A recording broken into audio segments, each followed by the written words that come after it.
to the Daddy Issues podcast with Danny D, where we take a deep dive into the everyday lives of men who are fathers and husbands, their day-to-day struggles with mental health, fatherhood, finances, fitness, and how they build and maintain healthy relationships on a daily basis. So join us each week as we interview different men and get their perspectives on different topics, and also what they feel like they have to do every day to become the best version of themselves. So, if you're not too busy, let's get started. Thanks for tuning in to another episode of Daddy Issues Podcast. I'm your host, Danny D. Nice to see you, man. You made it. You're back. Episode 10 of season 1. Double digits, man. 1-0. What a time to be alive. What a time to be alive, man. And speaking of alive, I'm glad to see you both here. Is there something that I wasn't advised on? Something that I'm not aware about? Is there some type of dance or ball that's going on? Because you know what? You're looking beautiful today. Look at you. You're dripping in diamonds. You got swag all over you. You're glowing. And sir, I've never seen you so dapper. Look at you, man. Look at that $1 million smile. You got it going on and you know it, man. You're dripping in swagoo. And if anybody hasn't told you today, I want to be the first one to tell you, I'm proud of you, man. I'm proud of you guys. You've been taking that one perfect brick to heart. You've been waking up every day, defeating that alarm clock, making that fucking bed. I done told you to make that bed. And you think I ain't been watching you. You don't live in a pig pen. Make that bed when you get out of the bed in the morning. But you've been making your bed, man. You've been getting up. You've been moving around. You've been shuffling around. Attacking the day with vigor and ingenuity. Finding ways to complete tasks to make it back here to me. I'm proud of you, man. I'm proud of both of you. I'm proud of all you guys. I'm proud of us as a podcast community right now, man. The love and support for the show has been overwhelming. The emails have been great. The interaction's been great. I'm proud of you guys, man. You got these people out here looking for help, looking for advice, and I say it all the time. I'm just a platform. I'm just a guy sitting in a chair with a mic and headphones, allowing you guys to connect with each other and have the hard conversations. And I'm glad that I get to be a part of that, man. What a time to be alive. Speaking of emails, if you want to write into the show, you can reach us at datissuespodcast@gmail.com. Again, that's datissuespodcast@gmail.com. Send me an email, man. You guys have been wearing me out, but I've been going through the emails. I've been looking at them. I've been reading them. I've been touched by them. Great. You guys are doing great. I think we have another great show today. Again, episode 10 of season 1. I think today is a special episode. Not only because it's our 10th episode, but I feel like it's a vital show. It's an important show. I know on this podcast we usually talk about things in general senses, specifically mental health and dealing with everyday issues as fathers and mothers, brothers and sisters. But today I think we're going to get a little bit more specific. We're going to talk about mental health disorders specifically. In this email, we're going to be talking about schizophrenia. Debilitating disability. For you guys that are not privy to schizophrenia, and I'm not an expert on schizophrenia. I don't know anybody personally who has it, who's dealt with that torture, that pain, or that burden. But we're all, adults, and we've came across it at one point or time in our lives where we saw the guy that was sitting on the corner talking to himself, or the guy in the grocery store or the library or wherever you might see when he's in it's like he's in another world, because technically he is in another world. And that's what we're going to get into today. So let me get into the email, okay? This is going to be from Mary. Dear Daddy Issues Podcast, my name is Mary and I've been moved by the heartfelt discussions on daddy issues. Thank you, Mary. Prompting me to share my own story, one that speaks to the vital importance of mental health awareness. 5 years ago, I lost my son Andre at the age of 24 after a prolonged and valiant battle with schizophrenia. The intricacies of his struggle were often hidden from the world as he navigated a reality shaped by unseen forces.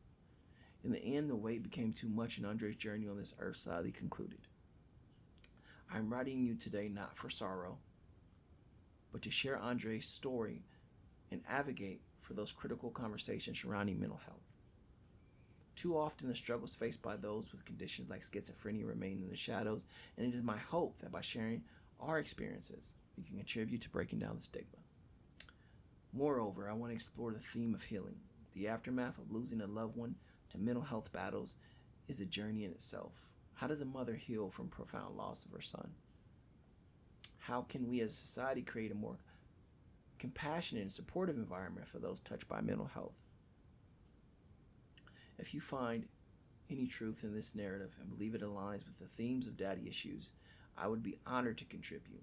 Let us shed light on the importance of mental health awareness and the ongoing process of healing that follows the loss of a loved one. Thank you for considering my story and providing a platform to address these critical issues, Mary. Man, it's touching, man. Damn, that's deep. That's a deep email, man. Mary, before we get into it, I want to first personally say thank you. Thank you for sending that email. Thank you for having the courage to be able to put those words not only on paper and send them out to the universe, but to have a personal stake in that email. It's not just you asking about a topic. You know, it's not just you saying, "Hey, I want to shed light on mental health disorders." But you're saying you have a personal stake in the matter. Your son, unfortunately, passed away, ended his life, which I'm sorry for your loss, Mary, due to the battle with this disability. And growing up, my mother was a mental health worker for 16 years, right?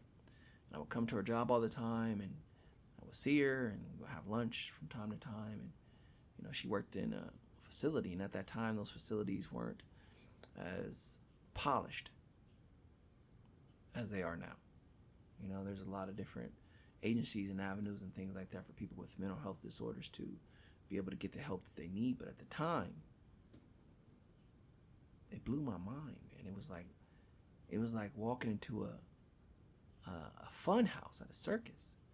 And I'm not even saying that in a disrespectful way. It was just something that I wasn't mentally prepared for. I couldn't understand it. I couldn't understand all these different disorders, all these different adults going through all these different problems. My mind couldn't comprehend it. And specifically, schizophrenia is literally living in a different world. Can you imagine that, right? Living in two different worlds, trying to coexist with normal people. Seeing things that aren't there, hearing voices that aren't there. Where do you turn to? Who do you turn to? Who do you trust? That's a big thing. That's one of the biggest things. Who can you trust in a situation like that? When you don't have a grounded sense of reality. When you don't know if the things that you're seeing or hearing are real. Who do you trust? Who do you build that relationship with? Who do you listen to? Who guides you? Which brings us back to Mary, and I think that's one of the hardest things that a person can be in. And that's with anything. Being a second chair for a disability or an addiction or a disease, that's rough. I don't want to say that I will never say that it's harder than the first chair, the person who's actually dealing with a disorder or disease or addiction or disability or whatever, because they're going through that in real time. They're living like that. But to be that second chair, to be that audience to that is rough. Not only to mention, like, she's the mother. That's her son. And for those who have children, which I have children, and a lot of you who listen to my podcast, I assume have kids. Some who's already left the nest, some young. So you understand that love, the innate love for a child. You can make plans, you can say and do whatever you want to, but when a child is born and you hold that child and you look into that baby's eyes for the first time, it's something spiritual, man. It's something spiritual. It's a life-changing event. Your soul becomes attached to that person. The love that you have for that person is immediately unconditional. Think about that. In life, we do have love for people. We move through life, getting into relationships, building relationships, finding love, investing in love, investments. But the love for a child, if you're a good parent and you want it, because there are people out there who don't need to be parents. They're not the best parents out there. But that immediacy, that unconditional love right off the bat that you have for a child when you hold that child is something different, and it only grows, especially if it's your first child. Because when you have a child, you're learning together. Literally, you're learning together. Your job is twice as hard because you have to be an adult, but at the same time, you have to be a kid. You have to try to understand, why this person is doing the things they're doing, saying the things they're doing, and make judgments based on those, and make the corrective actions. You have to wear all those hats we talk about all the time. Being the disciplinarian, being the father, the mother, the cook, the janitor. So in Mary's case, having a son, Andre, that she loves and, cherishes unconditionally, especially when it comes to mothers, because mothers are very nurturing and loving, which only makes sense because they carried this child for 9 months, spoke to this child, literally was connected to this child. So their bond is always stronger. To watch this person that you love unconditionally, this person that you would die for in a sense, this person that you're raising, you're taking care of, you're responsible for, to watch this person suffer through a debilitating disability, to not know what world they're going out into that day. Imagine that, sitting there as a mother and watching your son, and he's 24 at this time, so he's trying to coexist with normal people in society, people who are not understanding, people who have a lot of apathy for life, a lot of people who don't care about things, who don't take time to understand and take time to be more cautious of the things that we say and put on people.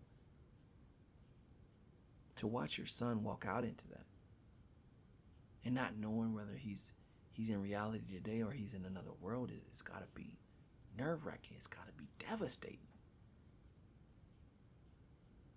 And I can't speak for Andre and Mary. I can't speak for him because, like I said, I've only been a part of this world, third person. I've seen it, but I've never experienced it, and I've never been a second chair to it.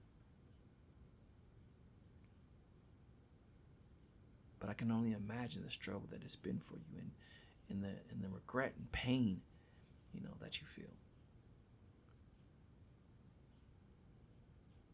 I'm assuming that you feel like you let Andre down, you let him go to the wayside, or you couldn't save him, and that's the first thing that you have to realize is wrong, if you're thinking that way. If you're thinking that way, you have to understand that you're a mother. You did everything that you could do. It's a disability. It's a terrible thing. A terrible thing. And you were second chair to that. And you were probably learning just like he was learning. You were trying to deal with it. It's almost like in a way that you have schizophrenia as well. You have to put yourself in his position. You have to be able to do what a lot of people don't want to do. They don't want to be understanding. They don't want to be compassionate. They don't want to be caring. They're cruel. It's human nature. Not saying everybody's like, there's a lot of beautiful, loving, caring people out there, and I'm glad that I have a good support system like that in my life, but a lot of people aren't. A lot of people, they're selfish. They're not selfless. And we spoke about this in previous podcasts. When a person is in an uncomfortable situation, the first thing that your mind does, if you don't have those file folders to fall back on, that training, that exposure to those situations, your mind's going to try to construct something to make you more comfortable. And in that sense, it could be, making fun of that person, laughing at that person, physically harming that person, disrespecting that person, trying to make that person that's scaring you, because that's what it is, fear of something new, so small in your mind that you're not scared anymore.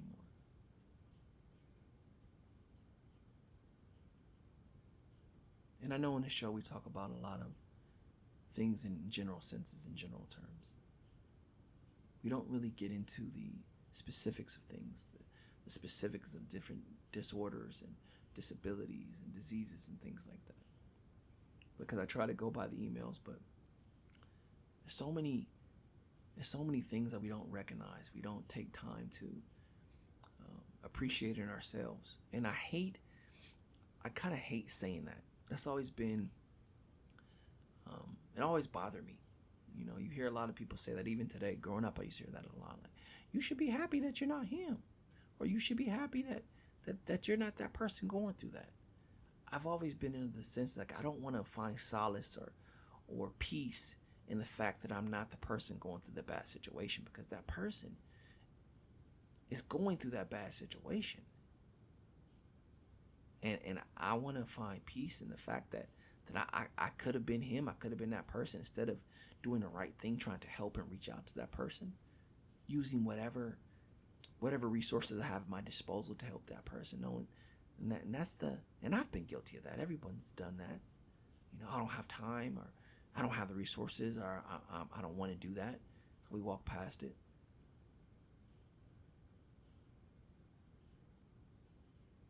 I say it all the time, man. We got to be more conscious of the things we do and we say, the things that we imprint on people, those interactions that we have. Those people didn't choose that disorder or that disability. Just think about veterans, right? Think about a guy loving something so much that he's willing to go die for it. Believing in something so much that you're willing to defend it with your life. Then to follow through on those actions, not just speak about it, to follow through on those actions. Serve your country. Fight for your country. Some people die for their country. Sometimes commit unspeakable acts, things that they never can come back from mentally. Who knows what keeps those guys going over there? But to come back, you're already coming back to a different world. And then you find the world that you come back to, the one that you defended, the one that you bled for, the one that you loved, doesn't love you back. A lot of veterans develop PTSD from that, and a lot of them become lost at the end of the day. And yes, there's agencies and avenues and places that people can go and try to get help, but I think one thing that we forget about is we think if we just lay good groundwork, if we just lay or set up a nice agency or set up a nice facility or have resources, that's enough. That's good enough. It's not.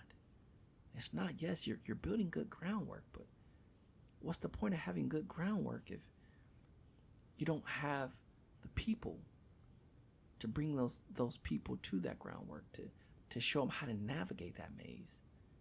Someone who actually cares and understands and appreciates what they're going through.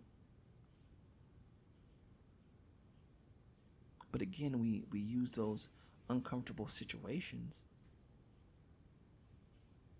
to make ourselves feel better, to be more grateful, which I think is a It's a terrible thing to do something like that to somebody, man.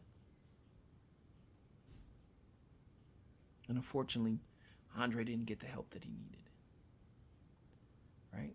I'm not saying that there weren't people trying to help him, because just from his mother's email, seems like she's the type of woman that's going to go through every fence, every gate, every door possible to try to get this person the help that they need. And unfortunately, his disability was too much. And I couldn't imagine dealing with something like that. And for Mary, it's double duty now, right? She raised this young man for 24 years, watched this man fight unspeakable battles, mentally, physically. Then you watch, your son pass away. So you're dealing with that grief now. Not only the grief of losing a loved one, a son, someone that you have investment in, someone that you love unconditionally, but now you're dealing with it. How do I move on from there? How do I get past this? How do I get through on the other side and still be someone I love, someone I want to be? And in situations like this, I think too many people want the painness to be gone, which makes sense, that you want the painness to be gone. You don't want to deal with it anymore. You don't want to be reminded of it. You want it to just disappear. But that's not how it works. That's not how growth works. When something traumatic or problematic or something life-altering or changing happens to you, it imprints itself on you. The thing that you have to do when something like that happens to you, you have to be able to build almost a second version of yourself. You have to be able to build around that, use it as a platform for growth. Because you're going to be reminded of that. You're going to think about that for the rest of your life. And I'm not just talking about Mary's situation. I'm talking about any situation that's traumatic in general. You're going to always remember that. And then that's when we come to that crossroad. Are we going to crumble? Are we going to throw in the towel and just say, fuck it? Give into our inner demons, give into our addictions, our diseases, develop bad habits, depression, suicide? Or are we going to use that as a platform, like Mary's using, to be able to bring awareness to people who don't understand? Because I believe that people like Mary, who experience things like this, sees the need for understanding. Because she's the second chair. She's the one that has to deal with Andre's hurt. She has to deal with Andre's disability one-on-one. She's the one that has to watch her son live in a second world. Watch people be cruel and mean and uncaring, unkind. And I believe, and I still believe today, I believe that this groundwork that we put, these agencies, these places, these beautiful places, if you don't have the people with the right mentality, the right heart, the right spirit, it's just a brick and mortar building. Seriously.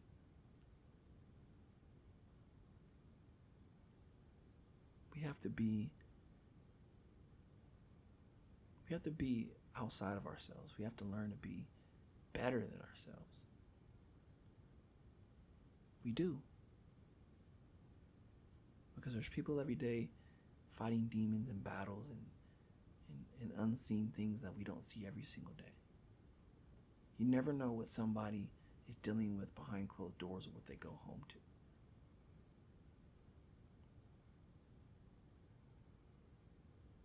So Mary, how do we move past this? As one of your questions in the email. How do you navigate through this? And I believe that the only way to truly navigate this is, one, break it down, right? Your son had a disability that he had no control over. You have to accept that. You have to understand that you didn't give that to him. You didn't, cause him to have schizophrenia. It's just an anomaly that happens in some people, almost like a flip of a coin. You never know. You have to be at peace, secondly, with the fact that you did everything you could do as a mother. You did everything you could do as a mother who loved their child unconditionally. You have to be at peace with that. You have to sit there and understand that it's okay. It's okay. I say it all the time. If you have to cry through it, if you have to scream through it, if you have to break things, if you have to fucking, go somewhere and blow a hole in the back of a pillow because you're screaming, and so you have to do that. Whatever your body or your mind or your spirit is pipelining those emotions through, let it happen. Let it take its course. Don't let it be toxic and destructive for you. I don't want you to do that, where you develop bad habits, or you develop your own issues. But you have to allow yourself to grieve. So many people don't want to grieve, and it's understandable because it's a tough phase to grieve. It's a tough position to be in, to grieve. Because we speak about those Rolodexes all the time. You have those anytime you're in a situation like this when you lose a loved one. And in Mary's case, it's even closer because it's her son. You have those regrets, man. You have all those things that you think you should have did, or you didn't do well enough. And it makes sense that that's in the forefront of your mind, because that's what grief is. You're going through that at that moment, but we forget. We always forget that second Rolodex of all the good memories and things that we did, all the achievements we made, all the obstacles we overcame, all the happy moments, the beautiful times, the cherished times that we had. We forget those. So again, Mary, you have to understand that you're not responsible for his disability. And you have to understand that you did everything you could to help lead him down a successful life path, to help alleviate the pain that he was going through in life. And you have to be at peace with that. You have to learn how to not move past it, because there's no moving past it. It's imprinted itself when you lost a son. That's never going to go away. You're never going to wake up one morning and be like, man, I don't remember what my son looks like. I don't remember this traumatic experience. You're going to live with that every day of your life. But what you have to understand, that there's ways to rebuild. And you're doing a good job of it, Mary. I'm, just using you in this example, but you're using this as a platform to get the word out there. Because there's somebody somewhere with a family member who's probably suffering from schizophrenia. Earlier in the show, I brought up walking into my mother's facility, who was a social worker for years. And it was scary. It was scary. I didn't have those file folders. I was a kid. I didn't know how to address what I was seeing.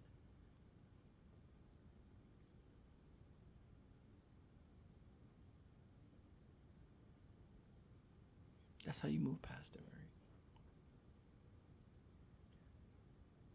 You move past it by not trying to avoid it, but building on top of it, using it as groundwork, making a conscious decision and an effort like you've been doing to help other people by using Andre's story, to reach other people, to bring awareness to a situation like this, to bring to light what a lot of people go through every single day, but never get the recognition or never get the help that they need, because we're too scared. We're too much of cowards. We're too uncaring, we're unkind. We don't have enough time. We're too preoccupied. It's not our responsibility.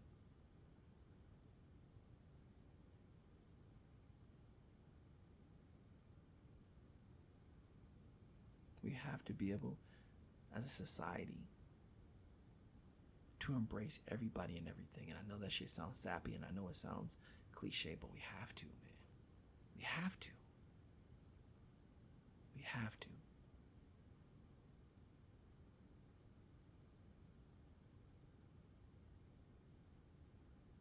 I appreciate you, Mary. I appreciate you, writing this email.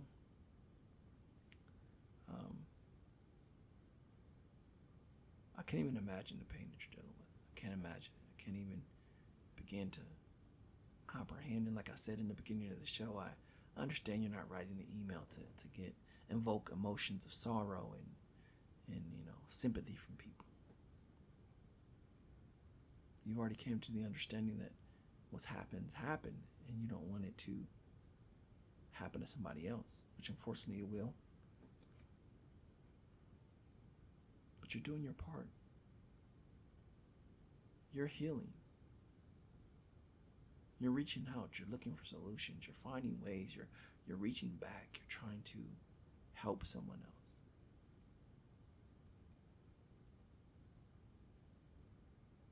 We have to be more self-aware of people with disabilities, and not just schizophrenia or PTSD. I'm talking about just in general, people who are suffering in this world, people who are going through profound things that we can't even begin to imagine. And we have to stop looking at people's despair to make us feel better about ourselves. It could be worse. You can be him. Man, you better be glad you're not going through his situation. Why? Why do we need to build on top of something like that? What kind of groundwork is that? And everybody knows a person like that. We've all become selfish at times like that. And I think emails and stories like this, like Mary's, make us realize who we are as people. We have to do some internal digging. We have to do some self-reflection. We have to look in the mirror. We have to decide who the fuck we want to be. Are we going to fake it till we make it? Are we going to just go out in the world and wear this mask and pretend? Or are we going to really work towards being a better person? Are we going to work towards helping other people? Are we going to work towards really creating this better dynamic for everybody, not just for us? And I know it seems like we don't have time. But that's the point. That's the point. Man. So that's episode 10, guys. That's episode 10 of season 1. Mary, again, I want to thank you for writing your email. And I don't know, it got me thinking a lot. Hopefully it got the listeners out there. You guys, you ragtag bunch of whatever. Got you guys thinking. Got you guys contemplating on things in your own life that you need to change. Mary, I'm proud of you. I'm proud of you, Mary. You went through a traumatic experience. Life knocked you down. Life just gave you its best shot, and you were laying on the ground. And you know what? You got up. You got up. And you looked it in the eyes and you said, I'm not going nowhere. I'm 10 toes down, and I'm ready for whatever comes next. That's character. That's character. That's strength. You're strong, you're brave, and you're beautiful. And I hope you continue the good work that you've been doing. I hope you continue to let people know about your son's story. I hope you continue to try to shed light on different disabilities or mental disorders like schizophrenia, PTSD, and all types of things that people are having personal battles with. That's your calling. I believe it. I believe that's what you are here for at this point.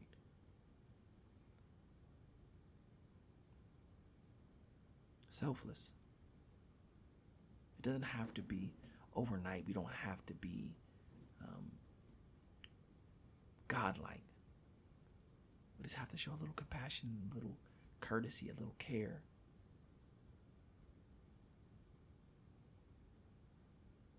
We have to be better. We have to be more understanding.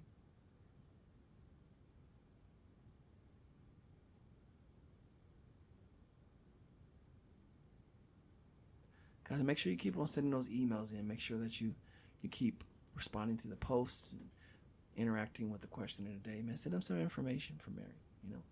If you're dealing with the same things, put it out there. Leave a comment, leave an email. If you're going through something like this or another mental disorder that we didn't speak about today, another personal battle that you're personally going through, or you have a family member that's going through that you need to get off your chest, or you want to bring awareness to, right into the show, dadissuespodcast@gmail.com. We'll get into it. Word of the day is kind. One perfect brick, guys. One perfect brick. Let that be a one perfect brick for a couple days. I'm going to be kind today. I'm going to be loving today. I'm going to be understanding today. I'm going to be selfless today. And lay that brick, and lay that brick, and lay that brick, and lay that brick. Keep laying it. I believe in you guys. I love you guys. See you in the next podcast.